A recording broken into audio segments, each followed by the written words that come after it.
ఆశయాలను సాధిస్తాం. శ్యామ్ ప్రసాద్ గారి ముఖర్జీ గారి ఆశయాలను సాధిస్తాం. భారత్ మాతా కి జై. భారత్ మాతా కి జై. భారత్ మాతా కి జై.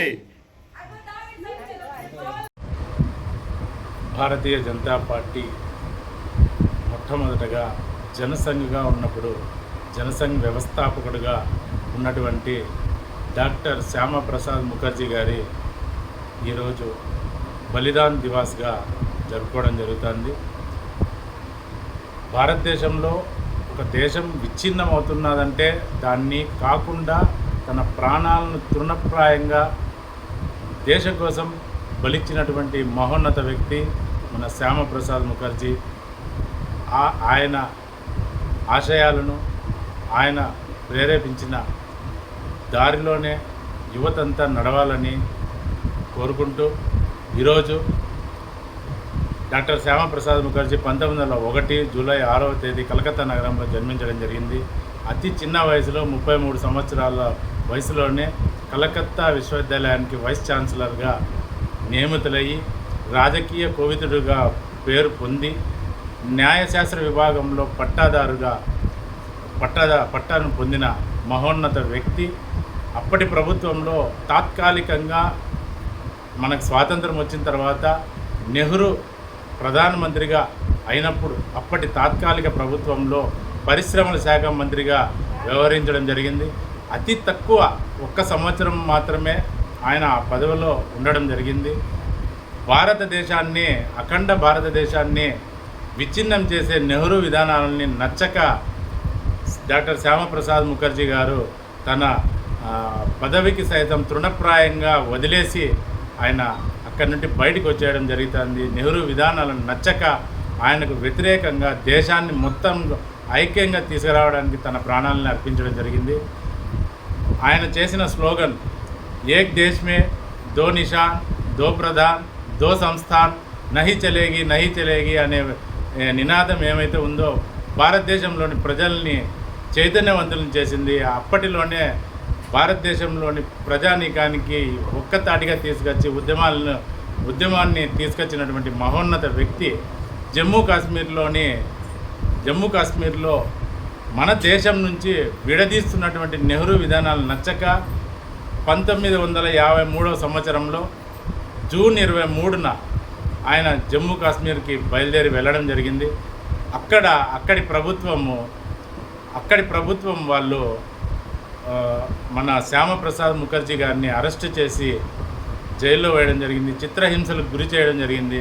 ఆయన్ని మరుసటి రోజే ఆయన ప్రాణాలు కోల్పోవడం జరిగింది. దీనికి అంతటికీ కారణం నెహ్రూ యొక్క జమ్మూ కాశ్మీర్లో కొలువైనటువంటి ప్రభుత్వము, అలాగే నెహ్రూ విధానాలు.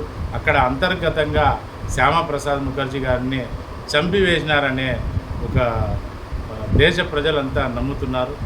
కాబట్టి ఆయన త్యాగం దేశ ప్రజలు ఎప్పటికీ కూడా మరువలేనిది. డాక్టర్ శ్యామప్రసాద్ ముఖర్జీ గారి బలిదాన్ దివాస్ని కదిరి పట్టణంలో భారతీయ జనతా పార్టీ శాఖ ఘనంగా నివాళులర్పిస్తూ ఈ అవకాశం ఇచ్చినటువంటి పెద్దలందరికీ కూడా ధన్యవాదాలు తెలియజేస్తూ జై హింద్, జై భారత్ మాత. భారతదేశం ముద్దుబిడ్డ,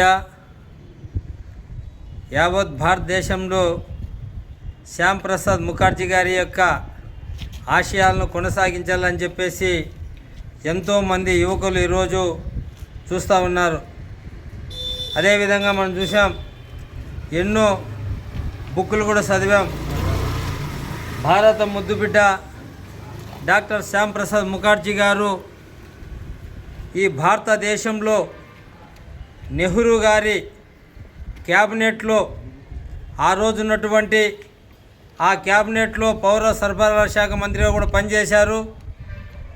ఆ రోజు ఉన్నటువంటి పరిస్థితుల్లో మేధావులు ఈ దేశానికి అందురుగుడుగా ఉండి మన భారతదేశాన్ని ముందుకు తీసుకెళ్లాలని చెప్పేసి ఆ రోజు చాలామంది ఒక కూటమిగా ఏర్పడి ఆ రోజు శ్యామ్ ప్రసాద్ ముఖర్జీ గారి మేధావుతనం చూసి ఆ రోజు మంత్రి పదవిని కూడా నెహ్రూ గారి క్యాబినెట్ ఇవ్వడం జరిగింది.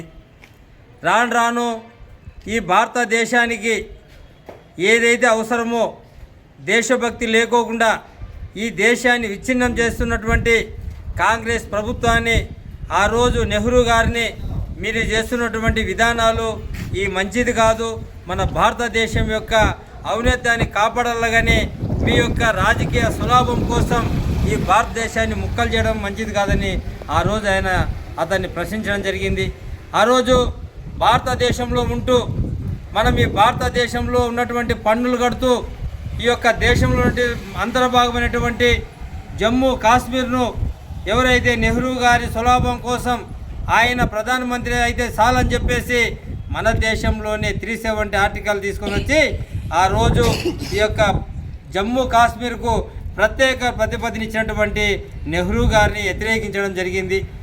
మీరు ఇలా చేస్తే ఈ భారతదేశం చాలా నష్టపోతుంది, భారతదేశంలో ప్రజలకు హక్కులు కోల్పోతారని చెప్పేసి ఆ రోజు ఈ దేశంలో కాశ్మీర్ ఏదైతే ఉందో ఈ కాశ్మీర్లో మనం ఈ 370 ఆర్టికల్ తీసేయాలంటే నెహ్రూ గారు ఒప్పుకోలేదు.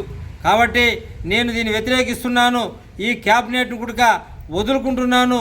ఒకే దేశంలో 2 జెండాలు 2 విధానాలు 2 ప్రధానులు ఉండకూడదని చెప్పేసి ఆ రోజు ఆయన వ్యతిరేకించి నేను వెళ్తున్నాను, ఈ యొక్క దేశం నుంచి మీరు ఏదైతే విభజించారో వాటిని కూడా దీన్ని కలపాలని చెప్పేసి ఆ రోజు ఆయన అక్కడ జమ్మూ కాశ్మీర్కు వెళ్ళడం జరిగింది. ఆ రోజు వెళ్ళేటువంటి సందర్భాల్లో ఆయన రైల్వే స్టేషన్ పోయినప్పుడు ఒక చిన్న పిల్లాడు ఆయన వెనకామంటి పోతున్నాడు, మీరు ఒకరే వెళ్తున్నారు, మీకు ప్రమాదం అని. ఆ చిన్న పిల్లాడు ఎవరు కాదు, ఆయన వాజ్పేయి గారు.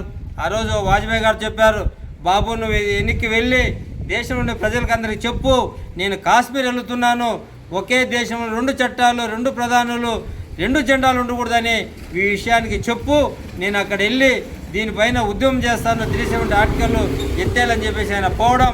ఆ రోజు అక్కడ ఉన్నటువంటి ప్రభుత్వం జమ్మూ కాశ్మీర్ ప్రభుత్వం శ్యామ్ ప్రసాద్ ముఖర్జీ గారిని జైల్లో పెట్టి ఆయనకు విషప్రయోగం చేసి ఆయన చంపడం జరిగింది.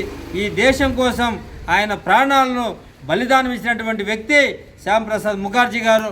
ఆయన ఆశయాలతోనే ఈరోజు భారత ప్రధాని నరేంద్ర మోడీ గారు 2014 సంవత్సరంలో భారతదేశంలో అధికారంలో వచ్చిన తర్వాత ప్రధానమంత్రి అయిన తర్వాత శ్యామ్ ప్రసాద్ ముఖర్జీ గారి ఆశయాలు ఏవైతే ఉన్నాయో ఒకే దేశంలో 2 జెండాలు 2 ప్రధానులు 2 చట్టాలు ఉండకూడదని అనుకున్నారో వాటిని 370 ఆర్టికల్ రద్దుపరిచినటువంటి భారత ప్రధాని నరేంద్ర మోడీ గారు.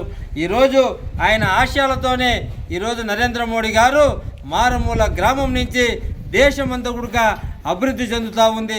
ఈ దేశంలో కులం లేదు, మతం లేదు, వర్గం లేదు, ప్రతి ఒక్కరికి కూడా గవర్నమెంట్ ఫలాలు, కేంద్ర ప్రభుత్వం నరేంద్ర మోడీ గారి ఫలాలు ప్రతి ఇంటికి కూడా చెల్లుతూ ఉన్నాయి. వాటిలో భాగంగానే ఈరోజు మా పెద్దలు నిన్న ఖాళీ ఇవ్వడం జరిగింది.